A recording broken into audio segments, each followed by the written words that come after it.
Over the last few months, we have been developing our spiritual practice by looking at a variety of topics about the soul, about a spiritual life, about discipline and sacrifice. That's what we spoke about last month, and that's what finally has prepared us to engage in the most basic foundational exercises to develop our spiritual practice. So today we are going to talk about building that foundation in a practical way.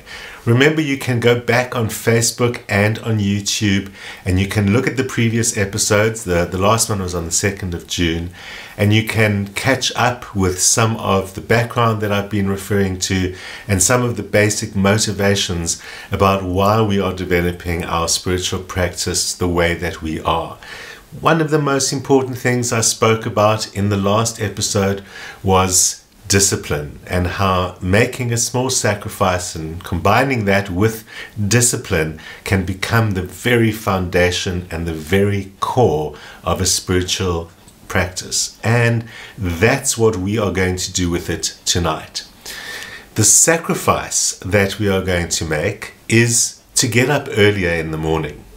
Maybe as much as 45 minutes earlier. We're only going to need 30 minutes to establish our foundational core spiritual practice. And this 30 minutes can be 30 minutes every morning for the rest of your life that will quickly change your life. That is a promise from me.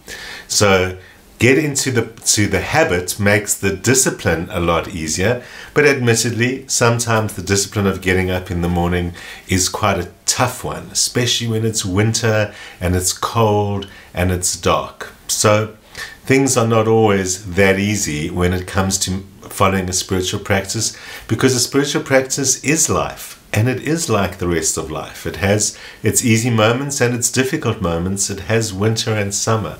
But soon you'll grow to love this special time that you're going to give yourself in the morning.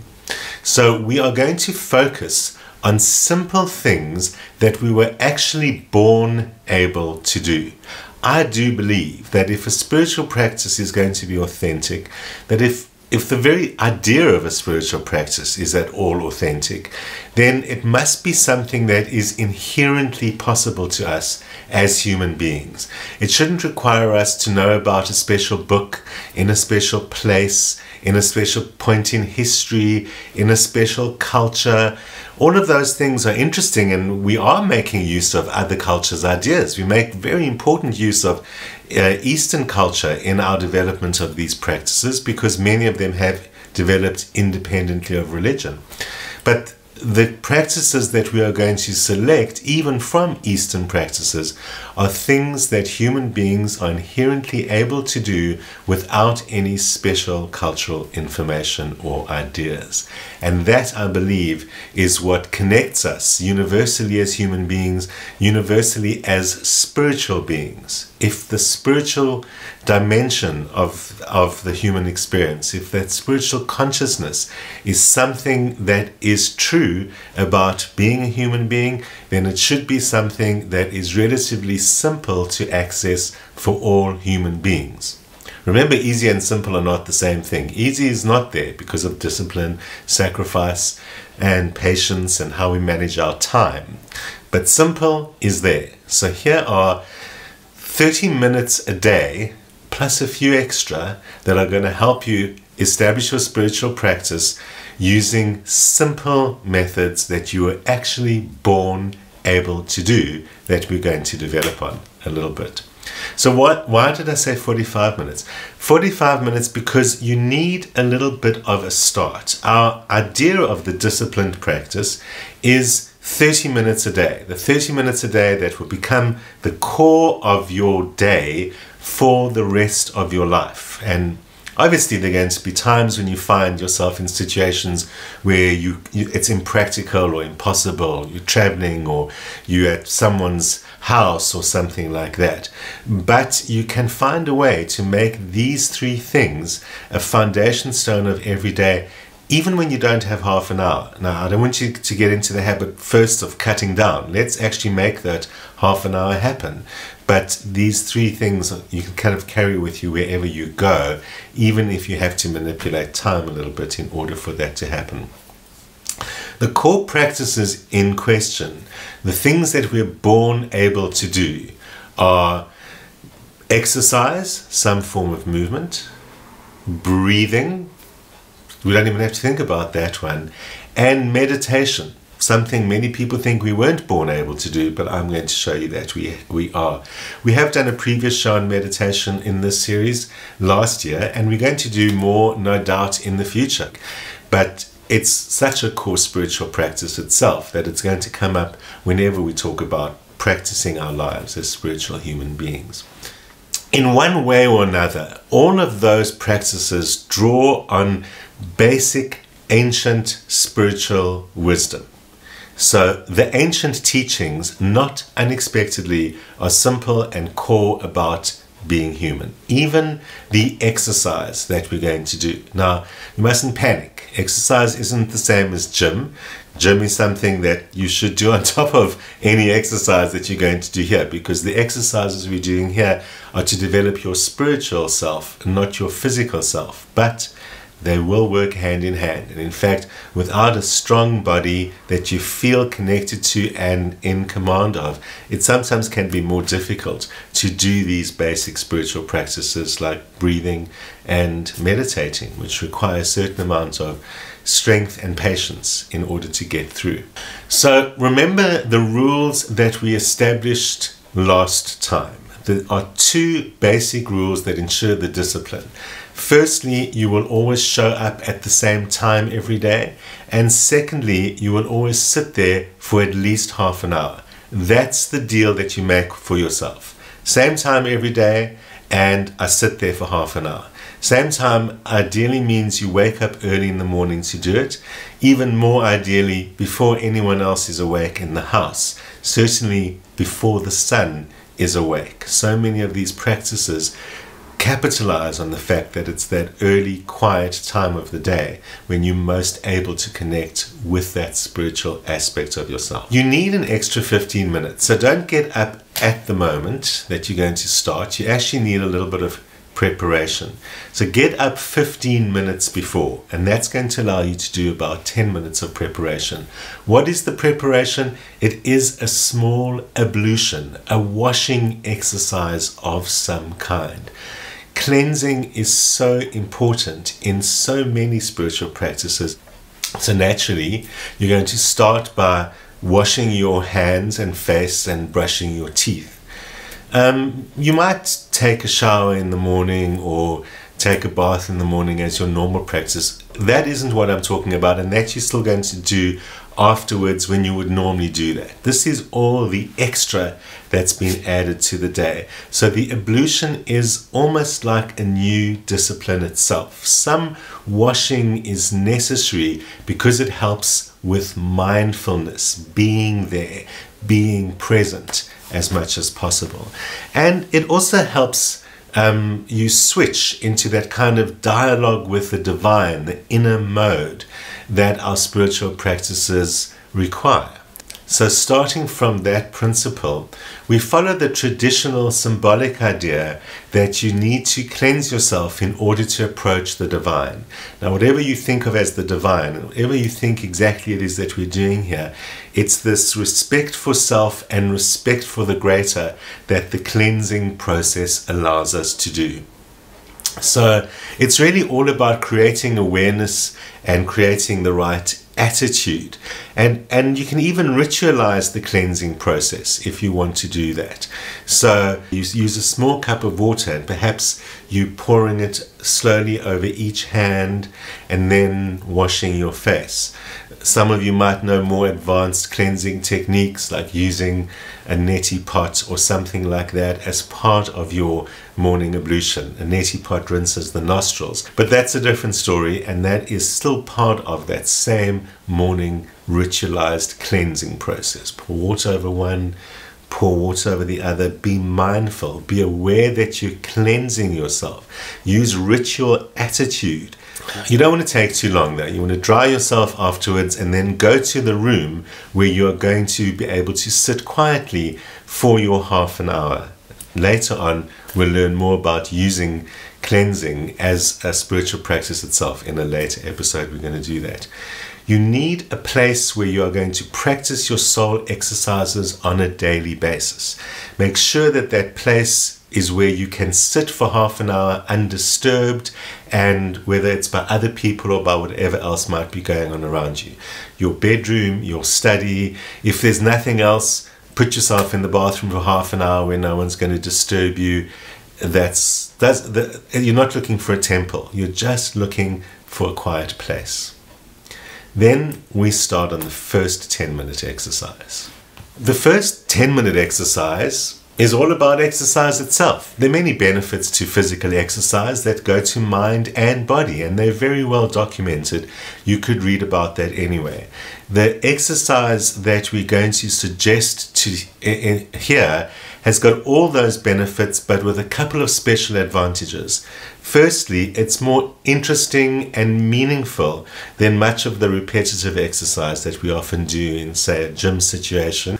And it's especially designed to develop those aspects of the physical body that encourage the awakening of spiritual practices. Ancient masters in many different cultures were aware of the subtle energy channels in the body, which, like the physical channels in the body, blood and nerves, are essential to the healthy functioning of this body.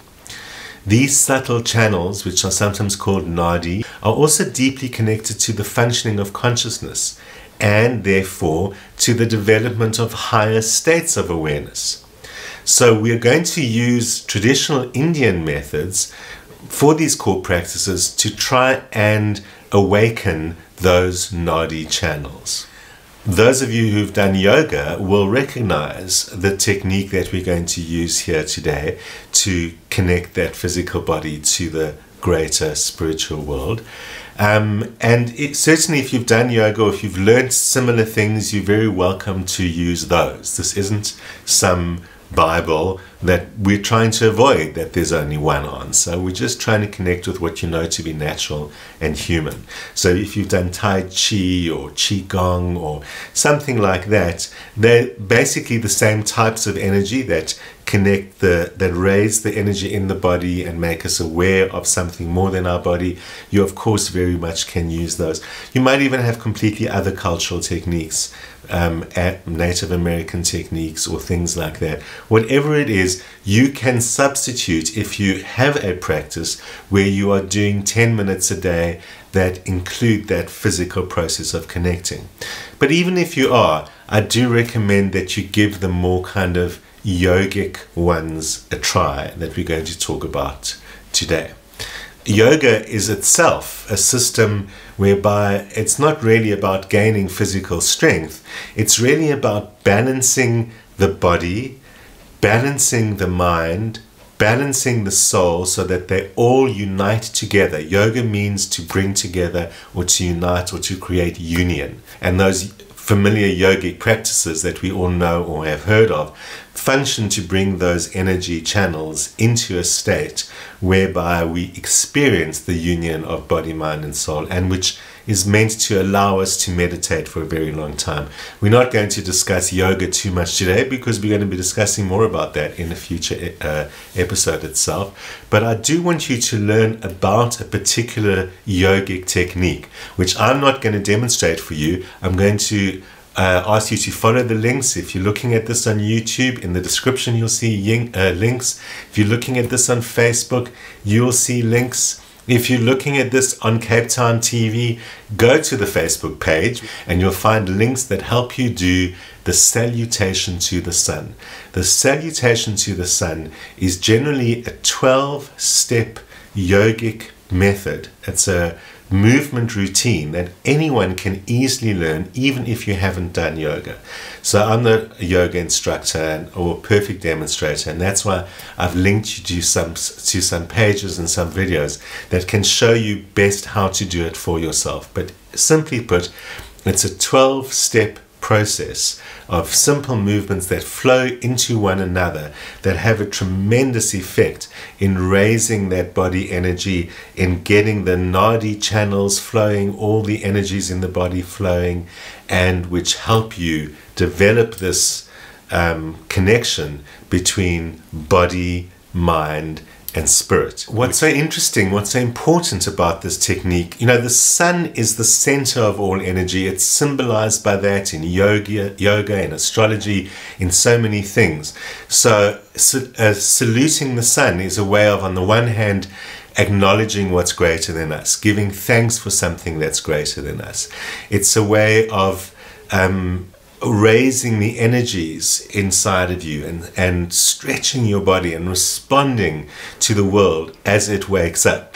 And in fact, the whole way the sequence is designed to raise the energy that lies in the solar plexus and start distributing it through the body. And the result of that is it warms us and it cultivates our own fire. And after you've done the salutation to the sun, you will feel energized. You'll feel as if you've done a major exercise routine, even though it doesn't quite resemble one of those. Something we can all quite easily do without any heavy lifting involved. So it really does that. It also quickens the blood but calms the mind at the same time. It's an incredibly calming process, even though it's quite energized.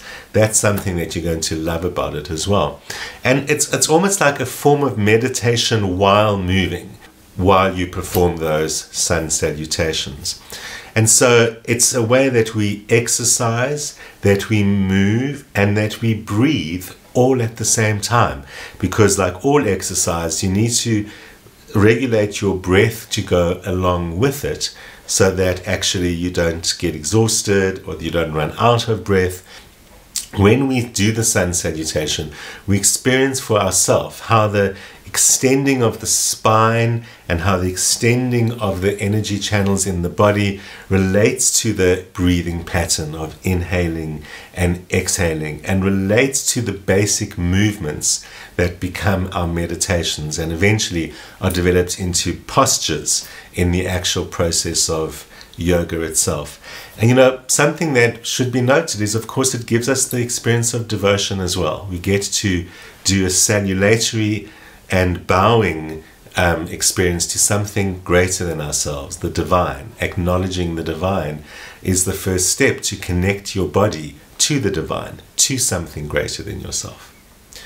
The second step is breathing, and a 10-minute breathing exercise can be pretty simple. So after you've completed the salutations to the sun, you sit down quietly, and for 10 minutes you do a simple breathing exercise. There are lots of great breathing exercises you can do. I've given you a link or two to one of those as well. So check out the YouTube description or the Facebook page and you'll have a great link.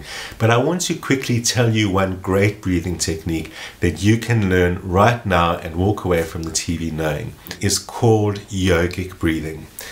Remember, with yogic breathing, like with all breathing, you should breathe through the nose. And breathing through the nose is the proper place that we human beings breathe. If you habitually breathe through your mouth, you need to start changing that habit, and it becomes a good exercise in mindfulness to actually catch yourself in that habit and consciously breathe through the nose. You need to be sitting up, not lying down, in order to do the exercise. So if you sit where you're also going to meditate, that's a great place to start. And then start off by breathing in slowly through the nose by pushing your diaphragm down. Basically, expanding your stomach out will do that.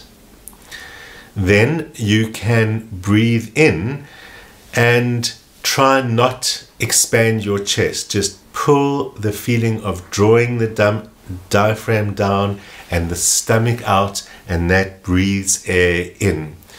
While breathing in, don't breathe in too slowly so that you feel like you're choking. Push your stomach out, let the air come in, feel the diaphragm go down. Halfway through that in-breath, then start expanding your chest and letting the air fill the upper portion of your body. So you start off by pushing out the stomach, then you expand the chest, and then you fill in the upper portion of the body. But you're still keeping your shoulders still and making sure that you sitting upright, expand your stomach, then expand your chest, and that completes the inhalation until you feel absolutely full. And then reverse the pattern. Breathe out, feel the shoulder blades come down, feel the chest start coming down, and then feel the stomach relax, and you let the diaphragm return to its normal position. As you exhale, make sure that you do it in a natural, easy pace. And that's all there is to it. That's yogic breathing. All you do is repeat it. And as you become proficient, you ensure that those 3 stages work together: diaphragm, chest, shoulders. And that's the simple routine. Breathing in through the nose. Push the diaphragm down, stomach out, chest out, shoulders up. Then the opposite, shoulders start collapsing, chest goes down, stomach relaxes. That's yogic breathing. Sounds so simple, but it actually will create great mindfulness in you and creates a movement of energy up and down the body. 10 minutes of that will prepare you for meditation. Once you become accustomed to breathing this way, and you start breathing more and more this way with the lower lungs and making sure that you fill that way, you'll actually find yourself generally a calmer and happier person. It could be hard to believe that that all comes from breathing, but it does. And it's good to know how accessible. You haven't used any special equipment. You just used yourself. And doing that, you've started to change yourself. So the physical exercise of the salutation to the sun is just you and your body. The breathing exercise is just you and your body. And those 2 things prepare you for the last step, which is meditation. Meditation we are going to discuss in more detail in the next episode of spiritual development, but I'll just give you a reminder of what I spoke about in our episode in September on meditation, and that is that meditation can be as simple as sitting quietly with your eyes cast down, thinking about a simple visual image like a flower, a gemstone, anything which doesn't have too much meaning. You don't want a picture of a person. Something very simple, simple colors, something you can easily hold in your mind if your eyes close. And just sitting there for 10 minutes, trying to keep your attention focused on one thing only. Every time you find you're not thinking about the flower, think about the flower. Don't beat yourself up, don't punish yourself. Just get back to thinking about the flower. Another great exercise you can do is the simple breathing count that can move quite naturally from your previous breathing exercise. And that is to breathe in to the count of 4 and breathe out to the count of 4 and count the 4s. In fact, start concentrating more on the counting and see if you can get to 4. If you get to 4, just start at 1 again. But you're not supposed to think of anything else. That's why it's so hard to get to 4. So it is counting as slowly as possible from 1 to 4. Thinking about nothing else. As soon as you realize you've been thinking about something else, say 1 again. As soon as you realize you've lost count, say 1 again. There's no loss, doesn't matter, it doesn't get anywhere. So, and like that, if you get to 4, you've done a great job in concentrating that long. So this is just a foundation. We're going to talk a lot more about this the next time. But remember, the foundation involves the sacrifice of a small amount of time, the discipline of the same time every day for the same length of time, starting with a simple ritualized ablution to make yourself feel cleansed and ready, moving on to a simple series of exercises like the salutation to the sun, click the links below, then moving into a simple breathing exercise where you're really moving the air from the stomach and the diaphragm right up to the shoulders and back down again, really connecting with yourself and getting the energy flowing in your body, and then sitting quietly for 10 minutes and counting slowly to 4 over and over again. You'll be amazed the difference this makes. So when I see you about this topic again next month, be sure that we are going to take it a lot further, and you'll be all sorts of changed if you carry on practicing this by then. So good luck establishing your foundation, and remember to drop a line on the Facebook page if you'd like more information. Check those links there. Remember to like that Facebook page if you haven't already, and any questions you have or anything that arises out of starting this practice, give me a shout. I'm always there, I'm always listening, and I'll eventually get back to you. So you can always contact me via the Facebook page. And we will be back here next week with a great interview that, of course, you're not going to want to miss. So see you then.